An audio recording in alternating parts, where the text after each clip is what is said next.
तो नमस्कार। Aspirant coaching institute में बच्चों आपका स्वागत है। आज हम लोग देखते हैं लाइट का पहला टॉपिक है। बच्चों आज से जितनी भी क्लास हम देखेंगे बस 10 से 12 मिनट की ही क्लास होंगी ताकि जल्दी से आपका क्विक रिवीजन हो जाए या कहा जाए रैपिड रिवीजन होगा और चीज़ों को बड़ी तेजी से खत्म करेंगे। बच्चों एक सीरीज हम लोग चलाने वाले हैं, ऑफलाइन क्लासों में चल रहा है टेस्ट सीरीज, और वो टेस्ट सीरीज कुछ ऑनलाइन भी करेंगे हम, है ना। कुछ टेस्ट सीरीज चलाएंगे, लगभग जैसे मैथ का 20 क्वेश्चन होगा, मैथ का 20 क्वेश्चन रहेगा भाई, और 20 मार्क का होने वाला है ना। ऐसे फिजिक्स, अभी फिजिक्स लाइट से, अभी तो लाइट चल रहा है। और एक चीज याद रखना, जो फिजिक्स वाला टॉपिक है यहाँ से हम लोग ये इलेक्ट्रिसिटी कंप्लीट कर लिए हैं। इलेक्ट्रिसिटी जो चैप्टर है वो बहुत जल्दी हम लोग क्या करेंगे, उसको पीवाईक्यू उसके जितने भी हैं उस सभी पीवाईक्यू को हम करवाएंगे। तो आप लोग वीडियो में बने रहिएगा और पीवाईक्यू करिएगा, जरूर भाई करिएगा, है ना। तो देखिए आज से हम लोग स्टार्ट करेंगे लाइट चैप्टर। वन शॉर्ट तौर पे समझो या एक छोटा सा क्विक रिवीजन समझो या रैपिड रिवीजन समझ करके इसको थोड़ा तेजी से करिएगा। पूरी तरह से हिंदी मीडियम रखे हैं। कुछ बच्चों की क्वेरी थी सर हिंदी में नहीं है, तो पूरी तरह से हिंदी मीडियम में रखे हैं, है ना। देखिए आज का पहला टॉपिक क्या है भाई, लाइट।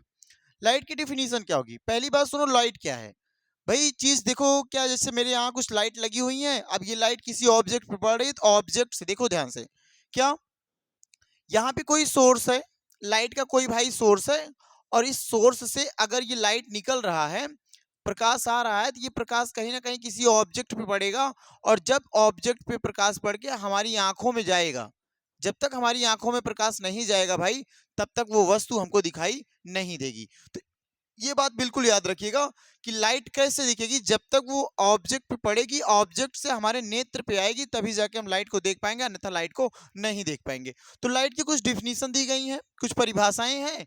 लाइट क्या भैया, प्रकाश एक प्रकार की ऊर्जा है जो हमें किसी वस्तु को देखने में मदद करती है। पहली बात, प्रकाश एक प्रकार की ऊर्जा है जो हम किसी भी वस्तु को देखने में हमें मदद करती है। देखिए आपकी परिभाषा यही पहली है। क्या परिभाषा मेरे भाई, प्रकाश एक प्रकार की क्या है, प्रकाश एक प्रकार की ऊर्जा है, एक एनर्जी है जो क्या करती है, जो हमें वस्तुओं को देखने की क्षमता प्रदान करती है। यदि लाइट नहीं होता तो क्या हम किसी वस्तु को देख पाते, तो जवाब निकलेगा नहीं भैया, नहीं देख पाते। है बात सही है ना, कि अगर लाइट नहीं होती तो हम किसी भी वस्तु को नहीं देख सकते थे। इसी प्रकार से लाइट क्या भैया, एक प्रकार की ऊर्जा है जो हमें किसी भी वस्तु को देखने की क्या करती है, क्षमता प्रदान करती है। ओके, यहां देखिए दूसरी लाइन क्या कहा है, एक बात बिल्कुल इंपॉर्टेंट समझ के इसको याद करिएगा, क्या भैया, कि प्रकाश विद्युत की खोज।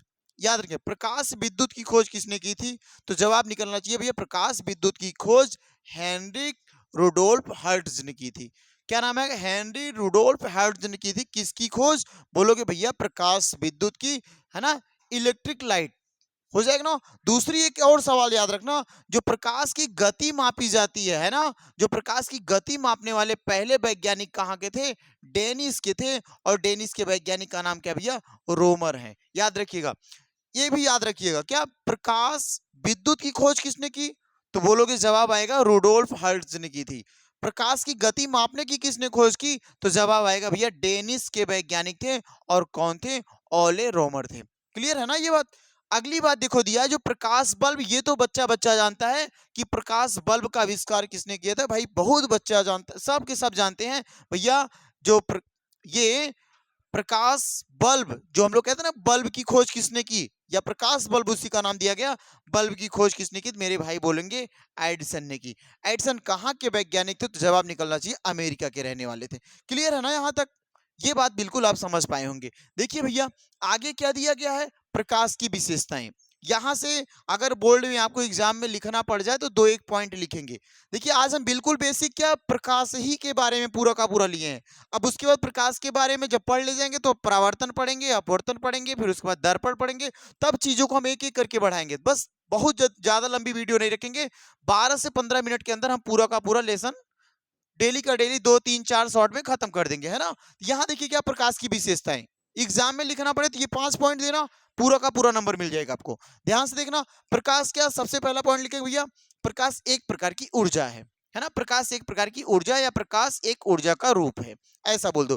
प्रकाश किस रूप में, देखो प्रकाश एक विद्युत चुंबकीय तरंग भी है। याद रखना भैया, प्रकाश क्या है, एक चुंबकीय तरंग है। प्रकाश क्या है? एक चुंबकीय तरंग है। प्रकाश क्या है? एक प्रकार की ऊर्जा है। अगली बात क्या? प्रकाश की जो चाल होती है वो भाई किसमें होती है? बोलोगे भैया सबसे ज्यादा चाल किसमें होती है? निर्वात में होती है। सबसे ज्यादा प्रकाश की चाल किसमें होती है मेरे भाई? निर्वात में होती है। कितना होती है निर्वात में? जवाब निकलना चाहिए मेरे भैया। बोलोगे भाई इस जो प्रकाश की चाल निर्वात में होती है 3 × 10⁸ मीटर पर सेकेंड। इसका जवाब और निकल के आना चाहिए तो बोल सकते हो 3 लाख 3 लाख भैया किलोमीटर किलोमीटर सेकंड। यहाँ मीटर मत लगा देना, मिनट मत लगाना, यहाँ सेकंड का मिनट मत लगाना, गलती करोगे तो यहाँ से नंबर कट जाएगा। अगर आपसे पूछे भैया और बताइए क्या है तो बोलोगे सबसे ज्यादा जो चाल होती है भाई, सबसे ज्यादा चाल निर्वात में होती है। उसके बाद किसकी होती है? बोलेंगे भैया उसके बाद हम पढ़ेंगे वायु में होती है। उसके बाद किस में होती है? उसके बाद भैया द्रव में होती है। उसके बाद किस में होती है? तो बोलोगे ठोस में होती है। याद रखिए सबसे कम प्रकाश की चाल किस में होगी? तो जवाब निकलना चाहिए भैया सबसे कम प्रकाश की चाल ठोस में होती है ना। और भी जाएंगे तो प्लास्टिक में चले जाओगे, ठीक है ना। लेकिन इसी के विपरीत ये किसकी चाल थी? प्रकाश की चाल थी। ध्यान देना, ये किसकी चाल है? प्रकाश की चाल है। ये किसकी चाल मेरे भाई? प्रकाश की चाल। 9th में एक चैप्टर आपने पढ़ा था ध्वनि, और ध्वनि का चाल बिल्कुल विपरीत है। ध्वनि की चाल अगर आपसे पूछ ली जाए तो ये 9th का चीज है, और आप एक बार रिवीजन कर लेंगे कि भैया अगर हम ध्वनि पूछेगा ना तो सबसे ज्यादा ध्वनि किस में होती है? ठोस में। उसके बाद किस में भाई? द्रव में। उसके बाद किस में? गैस में। ध्वनि बिल्कुल नहीं चल पाती किस में मेरे भैया? जवाब निकलना चाहिए मेरे भाई क्या? निर्वात में। क्लियर है ना ये बात? बिल्कुल आप आसानी से ये भी बात समझ पाएंगे भैया सबसे तेज जो ध्वनि चलती है वो ठोस में चलती है, उसके बाद द्रव में चलती है, उसके बाद गैस में चलती है, उसके बाद निर्वात में चलती है ना। एक बात बिल्कुल याद रखना, ये पूछा जाता सवाल, ये सीधी रेखा भी कहेगा, और कहीं कहीं बुक्स में या आपको कॉपी में मिलेगा कि प्रकाश किस रेखा में गमन करता है, तो जवाब निकलना चाहिए सीधी रेखा में, या किस रेखा में भाई? सरल रेखा में। दो चीजें याद रखना। एक और पांचवा पॉइंट क्या है? प्रकाश अनुप्रस्थ तरंग। दो तरंगे होती हैं। एक तरंग का नाम क्या था भैया? एक तरंग का नाम है अनुप्रस्थ तरंग।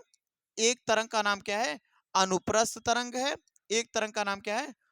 बोलेंगे भैया एक तरंग का नाम अनुप्रस्थ है, और एक तरंग का नाम है अनुदैर्ध्य तरंग, है ना, अनुदैर्ध्य तरंग। तो प्रकाश की कौन सी तरंग है? तो भैया वही तरंग है, कौन सी? अनुप्रस्थ तरंग, है ना। प्रकाश की कौन सी तरंग है? अनुप्रस्थ तरंग। क्लियर है ना। प्रकाश एक सीधी रेखा में गमन करता है। प्रकाश एक ऊर्जा है। ये विद्युत चुंबकीय तरंग है ना। ये अनुप्रस्थ तरंग है। प्रकाश की चाल सर्वाधिक निर्वात में पाई जाती है। चलो देख लेते हैं आगे। देखो प्रकाश दो टाइप से है। एक तो होता है भैया दीप्त या प्रदीप्त बोलते हैं, एक बोलते हैं अदीप्त या अप्रदीप्त बोलते हैं। इसी को लुमिनियस इंग्लिश में बोलते हैं, और इसको बोलते हैं नॉन लुमिनियस, है ना। भैया लुमिनियस क्या होता है? जिसका खुद का प्रकाश होता है। जिसका खुद का प्रकाश हो वो लुमिनियस है। जिसका खुद का प्रकाश नहीं होता, किसी दूसरे के प्रकाश से प्रकाशित होता है, तो उसे बोलेंगे अदीप्त या प्रदीप्त, है ना भैया। चलो देखो, प्रदीप्त क्या? जो अपना निजी प्रकाश उत्सर्जित करता है। मैं कहने का अर्थ क्या निकला भैया? एक ऐसी वस्तु जो जिसकी खुद की लाइट हो, जो खुद प्रकाश निकालता हो, उसे क्या जवाब दोगे? प्रदीप्त दोगे, है ना, लुमिनियस दोगे। जैसे अगर हम बोले भैया सूर्य, है ना, सूर्य खुद का प्रकाश है।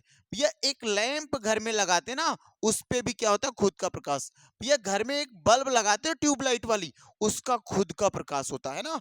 ये सब चीजें क्या ऐसे और भी आप लिख सकते हो जिसका भैया खुद का प्रकाश होता है। तो ऐसी वस्तुएं जिनका खुद का या अपना निजी प्रकाश हो, उसे कौन सा बोलेंगे? उसे प्रदीप्त में लेके जाएंगे। और जिनका खुद का प्रकाश नहीं होता वो किस में जाएंगे? आदीप्त। देखो लिखा गया है वे वस्तुएं या जो वस्तुएं अपना प्रकाश उत्सर्जित नहीं करती हैं परंतु उन पर प्रकाश पड़ता है। कहने का मतलब वो खुद प्रकाश नहीं निकालती, लेकिन अगर कोई प्रकाश उसके ऊपर पड़ा तो प्रकाश को रिफ्लेक्ट कर करके क्या करती है? दूसरी ओर परावर्तित कर देती हैं। वही चीज देखो दिखा, उन पर जो प्रकाश पड़ता है उसे परावर्तित करती हैं। ये कौन सी वस्तुएं कहलाती है? अदीप्त, है ना। कुछ भी लिख दो भाई। देखो पेन, पेन का खुद का प्रकाश हो सकता क्या? नहीं भैया। अगर इसके ऊपर लाइट नहीं पड़ती तो मैं इसे नहीं देख पाता, है ना। कोई भी वस्तु रखो, निर्जीव वस्तु रखते चले जाओ। एक चीज याद रखना, चंद्रमा, ये भी मत भूलना, ये बिल्कुल याद रखना। चंद्रमा, यहाँ पे लिखना हो तो तारे लिख लो। तारे में खुद का प्रकाश होता है, जबकि चंद्रमा एक उपग्रह है और इस चंद्रमा में खुद का प्रकाश नहीं होता। चंद्रमा सूर्य के प्रकाश से रिफ्लेक्ट करता है, सूर्य के प्रकाश को रिफ्लेक्ट करता है और सूर्य के प्रकाश से ही क्या करता है, ये चमकता है। क्लियर है ना ये बात? चलो आगे बढ़ चलते हैं भाई। देखो प्रकाश की प्रकृति, प्रकाश की कैसी प्रकृति बोलोगे? प्रकाश की दोहरी प्रकृति है। पहला द्वि प्रकृति रखता है। किस प्रकार की? भैया एक कणिका के रूप में चलता है, एक तरंग के रूप में चलता है। दोनों चीज हम पढ़ेंगे। क्या देखो प्रकाश कैसी प्रकृति रखता है? प्रकाश दोहरी प्रकृति रखता है ना? प्रकाश किस प्रकार की प्रकृति रहता है? प्रकाश दोहरी प्रकृति रखता है। क्लियर है ना? प्रकाश किस किस रूप में? भैया एक तरंग के रूप में चलता है और दूसरा किस रूप में? कणिका के रूप में चलता है ना, कणों के रूप में आगे बढ़ता है। एक तरंगों के रूप में आगे बढ़ता है, एक कणों के रूप में आगे बढ़ता है। इन दोनों गुण धर्म के होने के नाते प्रकाश की कैसी प्रकृति बोलते हैं? प्रकाश की दोहरी प्रकृति बोलते हैं। ठीक ना? कोई पूछेगा प्रकाश की कितनी प्रकृति, तो बोलोगे दोहरी प्रकृति होती है। द्वि प्रकृति क्या होता है ना? कौन कौन सा? भैया एक तरंग होता है और दूसरा दूसरा कणों के माध्यम से प्रकाश चलता है। ठीक है ना? यहां देख लो, याद रखना इन्हीं दोनों, आज आधुनिक जो साइंस है, आधुनिक जो प्रकाश का सिद्धांत बना हुआ है, आधुनिक प्रकाश का सिद्धांत इसी दोनों नियमों को, प्रकाश तरंगों और कणिकाओं दोनों को मिलाकर क्या बना दिया गया है? प्रकाश का क्वांटम सिद्धांत बना दिया गया। याद रखना जो प्रकाश का क्वांटम सिद्धांत है किसके ऊपर काम करेगा? बोलोगे सर जी प्रकाश तरंगों के ऊपर और कणिका दोनों का मिला जुला रूप क्या बोला जाता है? प्रकाश का क्वांटम सिद्धांत। देखो लिखा गया है प्रकाश का क्वांटम सिद्धांत नामक प्रकाश के आधुनिक सिद्धांत में प्रकाश के तरंग का मॉडल और कणिका मॉडल दोनों मिश्रण है। बात समझ पाए ना?